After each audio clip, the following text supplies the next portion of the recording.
মানুষ হত্যার মামলা হয়, বিচার হয়, কিন্তু ফসল হত্যার বিচার করবে কে? দেখুন তো, একজন নিরীহ কৃষকের দিকে তাকিয়ে দেখুন। জানি না সে কার পাকা ধানে মই দিয়েছে। তার 12 শতক জমির একেবারে ধরন্ত ফসল গোড়া থেকে কেটে দিয়েছে। দেশ 55তম বিজয় উদযাপন করছে, কিন্তু সত্যিকার অর্থেই বিজয় কি অর্জিত হয়েছে? এখনো বঞ্চিত অবহেলিত কৃষক কি মুক্তি পেয়েছে? এখনো মানুষের ভাতের অধিকার কি নিশ্চিত হয়েছে?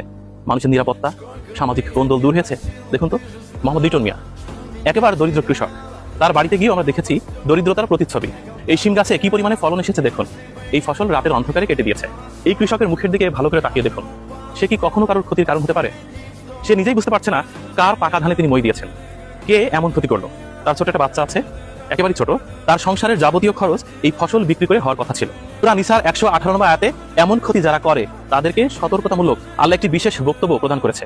তারপরও কে শোনে কার কথা?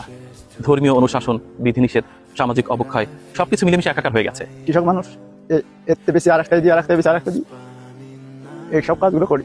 এখনো পর্যন্ত সমাজের কোনা কানাচিতে লিটন ভাইয়ের মতো নিরীহ কৃষকদের মুক্তি মেলেনি, বিজয় অর্জিত হয়নি। যেদিন আমাদের আত্মিক পরিশুদ্ধি অর্জন করতে পারবো, সেদিনই সত্যিকারের বিজয় অর্জিত হবে। এখনো পর্যন্ত যুদ্ধ করতে হচ্ছে শত্রুর সাথে। যে শত্রু আমার আপনার কাছের মানুষ। এখনো পর্যন্ত যুদ্ধ করতে হচ্ছে দরিদ্রতার বিরুদ্ধে। কবি শামসুর রহমানের সেই লাইনটি একটু অন্যরকম করে বলতে চাই। স্বাধীনতা তুমি আসবে বলে লিটন ভাইয়ের কপাল পড়ল।